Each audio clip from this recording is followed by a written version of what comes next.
So thank you so much for joining me today in this session while I talk a little bit about DEI in publishing.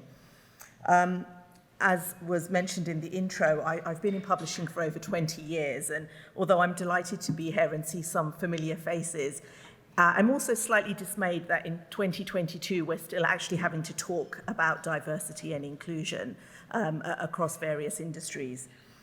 A key thing for me underpinning everything that we're trying to do at Bloomsbury is really reflecting the real world that we live in, which, as has been mentioned by Mark, is ever changing. And as a publishing industry, I'm so pleased that Bloomsbury, alongside many other publishers, are really starting to lead the way through example in the research and the stories that we publish. So I'm hopeful, I guess cautiously optimistic is probably the right phrase to use, that we are moving in the right direction, but there is still so much for us to do. Bloomsbury is a very unique publisher because we publish both trade, fiction books, children's books, as well as academic books for students, for researchers and academics, all the way through to practitioners, solicitors and accountants. So we have a bit of everything. And in a way that makes us quite disparate, but in another way, it opens up the doors to so many new audiences, new opportunities, and sort of linking in with what Mark said, that opportunity to think differently about how we want to make a difference in the world and how we can think differently about ourselves. So what do we mean by meaningful change? This is a phrase that I've heard so many times, but what does it actually mean to you? To me, it means about doing things that are tangible, that actually are real. It's not a tick box exercise. It's not enough to put a mission statement on a website. What are you actually going to do? What makes a difference to individuals regarding things like training, for example, or having clear career progression pathways? We need to be measurable. We need to be able to track the progress that we're making, and you need to have data, whether that's quantitative or qualitative, but you need to have a base point to start with so that we can see that we're doing the right things and what impact they're making, whether that's surveys or whether that's actually gathering data in terms of the number of authors you have from a particular background, for example. And we'll come on to that a little bit later. Whatever we do has to be sustainable. It has to be long-term. So, for example, it's great having Black History Month, but just doing activities for 1 month and then stopping doesn't really change things for the long term. So whatever we try to do needs to be sustainable. We need to be thinking about the future of, in the case of publishing, where research is going and where the next authors and the next customers and the next readers are actually going to come from, and how do we reach out to them now. And it also has to be industry-wide. And it's so good to be here at a conference with people from mainly tech backgrounds, because actually publishing has evolved and developed so much over the years.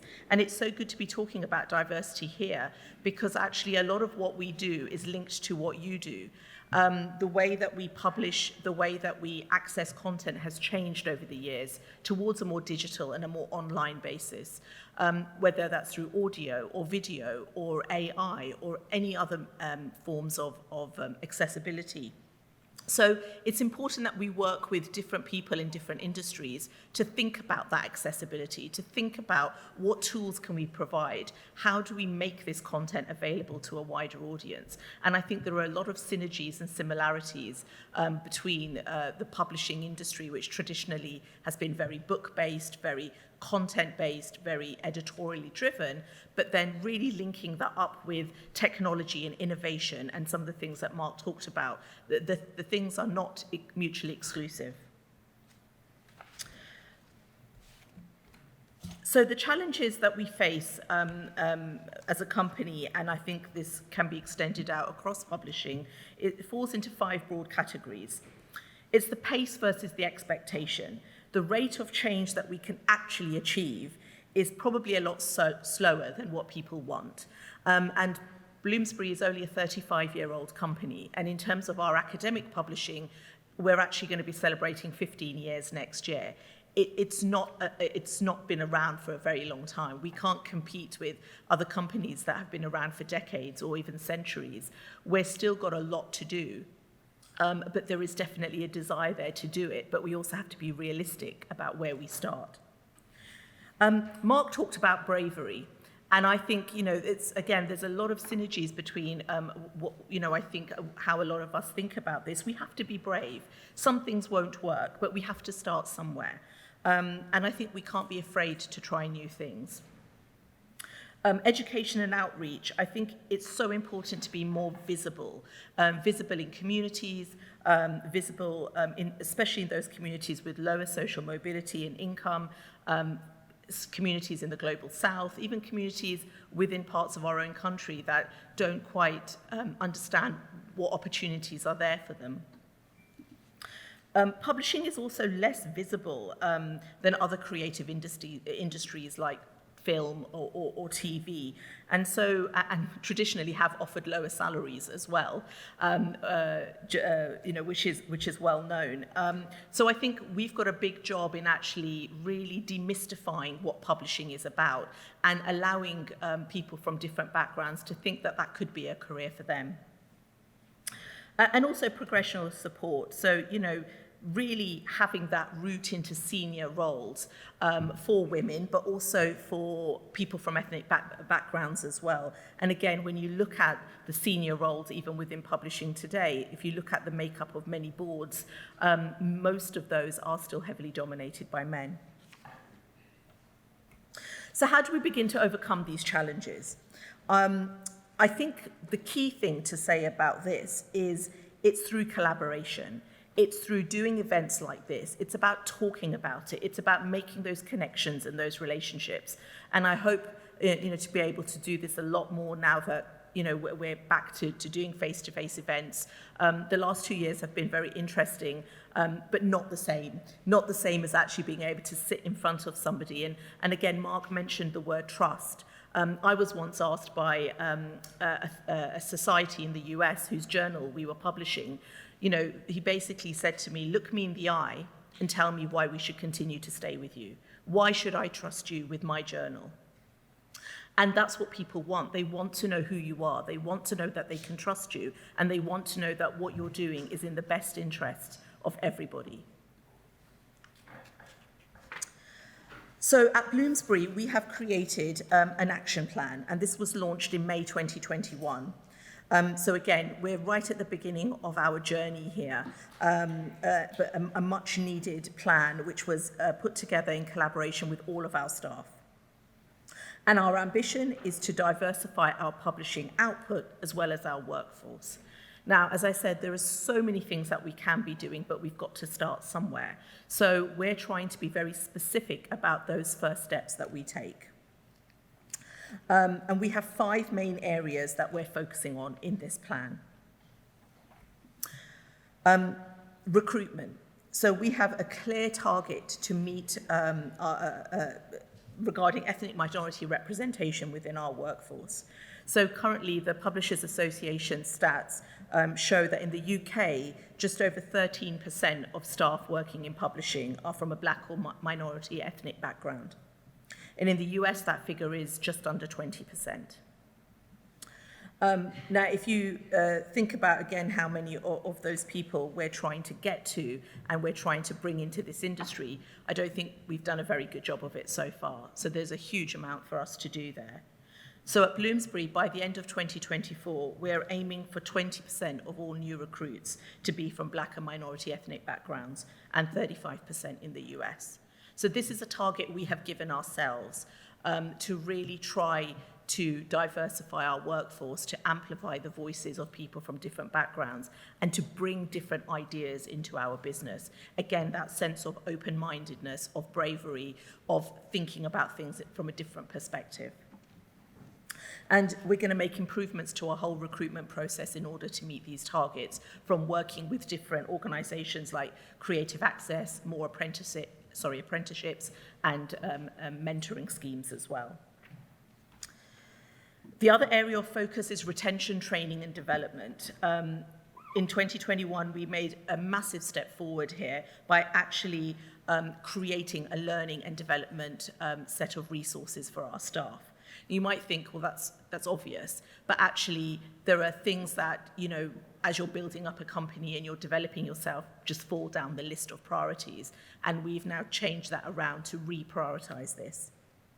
We now have core hours between 10 and 3 o'clock for all staff to work. We have flexible Fridays where you work 45 minutes extra Monday to Thursday and you have Friday afternoons off. We now have shared parental leave between men and women. We also now offer everyone 2 personal wellness days a year where they can just have the day off for themselves, no questions asked. We have an in-house doctor where you can make appointments every Wednesday and talk to somebody, a trained GP who could help you if you're struggling. And as a company that hasn't been around a long time, this shows that we are taking this seriously and we are really trying to make things better for the people who work for us.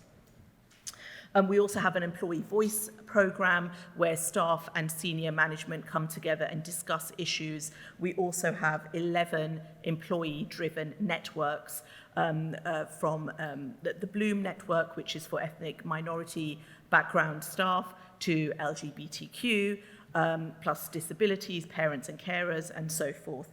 So we're really trying to generate from the ground up discussions and openness about talking about these things. And also to acknowledge everybody's success in what we do. Every single employee gets a bonus every year, regardless of your position or your status in the company. The other area that we're looking to focus on is education, engagement, and inclusion. I mentioned our staff networks, our DEI group, and really making sure that there is representation at all levels and constant discussion about what we can do at various times throughout the year. So those are some of the things that we're doing internally to really drive through this change in a meaningful way for the people who work at Bloomsbury. But of course, we need to expand this externally as well to probably the most important component of a publisher's world, which is the people who create the content for us. So our authors, our illustrators, our creators. And again, we're looking to diversify the makeup of that talent pool that we have. So again, by the end of 2024, we have given ourselves this target of having at least 20% of all new authors that we sign in the UK from ethnic and Black minority backgrounds and 35% in the USA. And another huge step in the right direction for us, which again may seem obvious, but it's something we have not done before, is to actually start to capture some data. I think being data-driven is so hugely important, again, to come back to what I said earlier about measuring progress and your development. So we are launching in the new year a questionnaire to all new authors that we sign and asking 6 very just basic questions about who they are. So we can start to chart that makeup of our authorship. And so year on year, we will publish results to show how we are progressing towards our goals that are set. And it will all be made available on our website and transparent. So whose stories are we telling? I mentioned Bloomsbury is unique because we publish across fiction and children's and academic and research and professional. But across all of Bloomsbury, across all of those divisions, our mantra is to be world-leading, but also socially responsible. It's so important to amplify the voices of people from all different genres, from different backgrounds, and understand their points of view, and to really give them a platform. So on the trade side, we've published books by the only 2 Black African writers to win the Nobel Prize, Wole Soyinka and Abdul Razak Gurnah. Our crime and thriller imprint, Raven, has made great strides in bringing diversity to this traditionally quite conservative genre.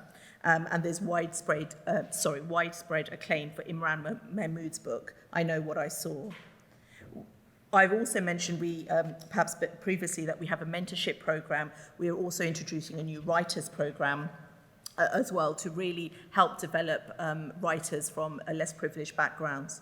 And on the academic side, we already are so proud to publish a number of different diverse voices, including, and I've mentioned the cover of Ayanna Thompson's Blackface, which examines what blackface is, why it occurred, and the legacies of that still in the 21st century. So we're doing a lot, and we are really trying to show that, not just in the makeup of who we are as a company, but also the work that we're putting out there into the world. But we still have a long way to go. In my division, the academic and professional group have actually created their own editorial plan, which we launched this year. Editors are the gatekeepers, essentially, and really have the power to shape the culture and a generation of readers, because we're the ones who say yes or no to whether something gets published or not. So editors have a huge responsibility.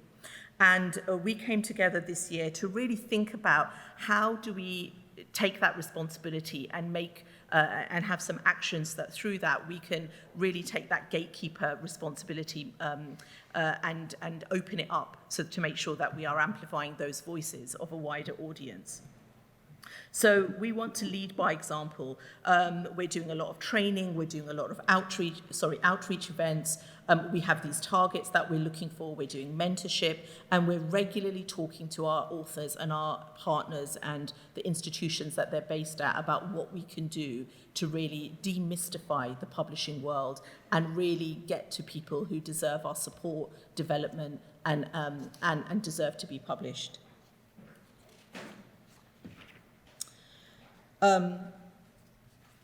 One other example I just wanted to mention was that we are working with a program called Lit in Colour.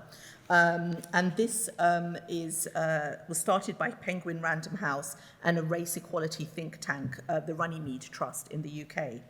And essentially, they did a report that found that less than 1% of GCSE students in the UK, so that's aged 14 to 16, study a book by a writer of colour.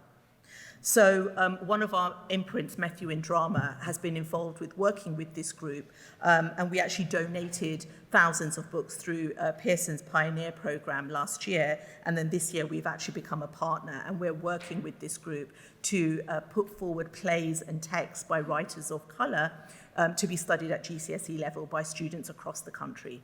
So again, trying in our way to change the narrative and to change the way that the next generation of readers and writers are thinking about publishing. It's all about representation, and it's all about seeing those role models. When I joined publishing, there was nobody who looked like me, and I was the only one, and this was over 20 years ago. And I'm glad to say things have changed, but not as much as they should have done. So there is still a long way for us to go. So we're joining the conversation. So being at conferences like this, I've done a number of other talks since I joined Bloomsbury, bringing these things to the fore, to really have that discussion, to make more connections, to talk about what we're doing, and hopefully to share ideas and give some inspiration to others, but also to learn about what else we could be doing. It's about being bold and brave, and it's about putting ourselves out there and saying, yeah, we're not quite where we should be, we know that, but we actually do have a plan to make this better, and this is what we're doing. We actually already have got some really great recognition for the work that we've done. We won the London Book Fair Inclusivity Award last year, and also a Diversity Award at the Independent Publishers Guild. So it's great to be recognised for what we're doing, but honestly, this is just the start, and I think there's a huge amount more that we need to do, really, before we truly get that recognition. So what's next? Well, we can't do it alone, and hopefully that's come across in what I've talked about this afternoon, is that we're collaborating with a lot of people, we're thinking together as a group, how can we make a difference? But if we're going to do something, we need to do it properly. It needs to be thought out, it needs to be measurable, it needs to be tangible, there needs to be some reporting on how we've progressed. But we're fully committed to this. And I think we carry as a company that belief that being in publishing is a fantastic place to be. It's exciting, it is innovative, it's interesting, it's different, you get to meet different people.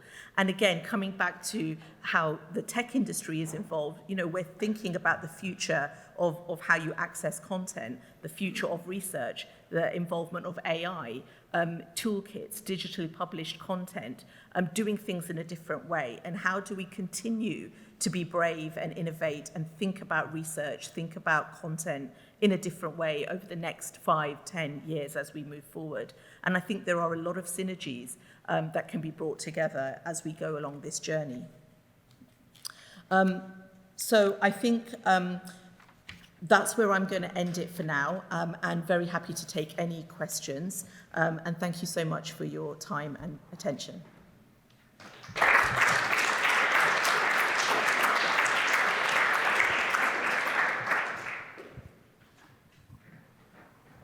Or no questions is fine as well. Yeah.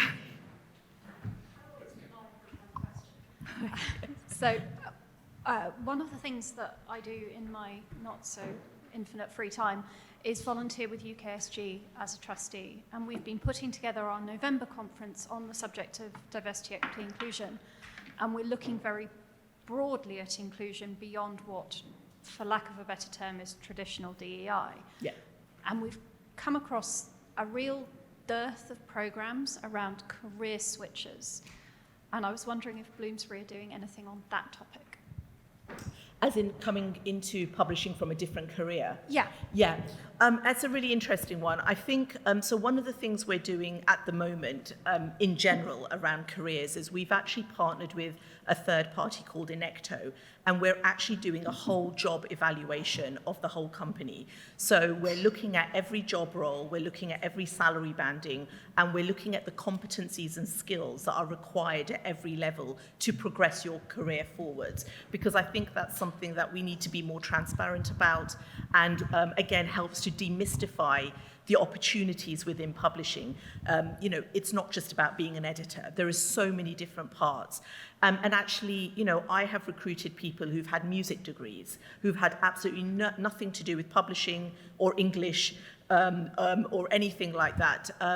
Because I think it's more and more about the type of person you are. And again, this comes back to what Mark was saying about those qualities and those characteristics, is when I interview somebody, I'm looking for, can this person be a really good part of the team? Do they bring skills and strengths that we don't currently have that could really add value to what we're trying to do? And I always think that a person, you know, a manager especially, or a leader, is only as good as the people around them in their team. And so, you know, I think that we need to do more to encourage people from other industries to think about publishing, because, again, the whole aspect of technology and AI and really thinking about how technology can take research to the next level is a huge part now of publishing that I think every publisher is investing in and thinking about. So we would love to see people from different backgrounds come and talk to us. But as I said, I think we are starting to do that, but probably not as visibly as we could be. So that is definitely in our action plan as a next phase of development. Yeah. Any other questions? I had a question, Pooja. Thanks very much for the talk. Ian from PLOS. I wondered if you could speak to any challenges you encountered with collecting good data to inform your strategy and how you've overcome them or are overcoming them? Yeah. I think this has been one of the hardest things, actually, is putting together, as I mentioned, this questionnaire that we're looking to send out in the new year to start capturing data. First of all, it's, you know, what questions should we ask? Should we go broad or should we go narrow? And then there's the whole GDPR angle. What are we allowed to ask and what we cannot ask? And then there's the difference between our US author base and our UK author base. And if you're in France, we can't ask you about your ethnicity at all. So that stops. So there are a number of challenges just to start off with in terms of what can we ask. And then there's the whole question about, right, well, how do we then collect it in an anonymous way? And what software do we use to do that? And then once we've got the data, how do we then analyze it and set a base point? So we're still working through some of these challenges, hence why it's now in the new year that we're going to do it, because I think once you've got the data, it's much easier. It's starting that's really, really difficult. So, you know, being very honest about it, it's making us think a huge amount about what we can actually do. And coming back to what I said at the beginning, I think you've got to be realistic about what you can achieve. We can't do everything. So we're focusing in this first round just to collect data on ethnicity. So that's our focus. Of course, we know there are many other protected characteristics that we will need to get to, but we're starting on one, and then the aim is to scale up over coming years. But the main challenge is just the logistics of actually what we can say and how we can put that together. Hi. Hi.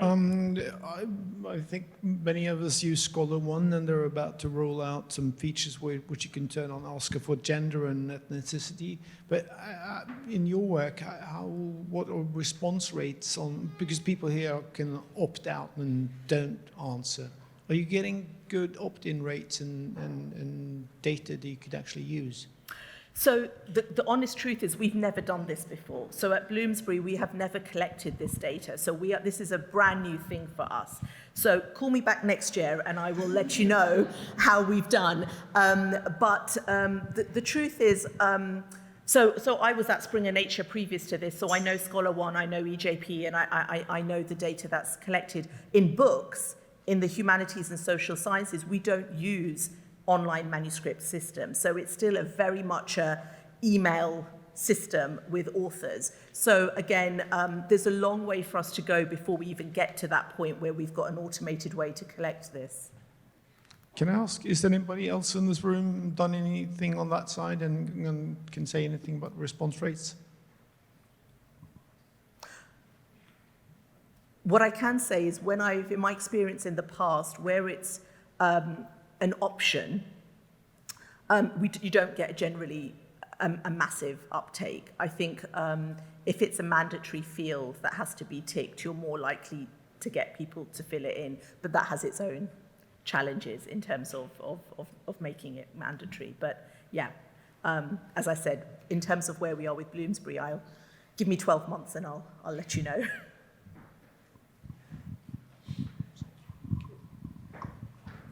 Hi, Pooja. Thanks. Hi, it's Adam. very interesting. Nice to see you again. I'm not sure if people here are aware of the BBC 50/50 project, but this is purely looking at gender, but it's looking at material that we publish and seeing how much of it is published from people who are male and people who are female. We've got about, I think, 13 or 14 brands taking part. For some of them, like ground engineering, you can imagine it was purely male-dominated publishing, and I think now we're up to something like 40% now of female content. So it's quite an interesting project. You see it on the BBC website, and there are a number of partners taking place. But again, quite easy to track kind of content that you're publishing, and the aim, of course, is to get to that 50/50. And I think we've managed on a number of our titles now to get to that point. But again, I mean, it's obviously focusing on just a part of it, but yeah, it's an interesting thing to look at. Yeah, no, thank you. I wasn't aware. I will definitely have a look at that. I think, there are so many different facets to this.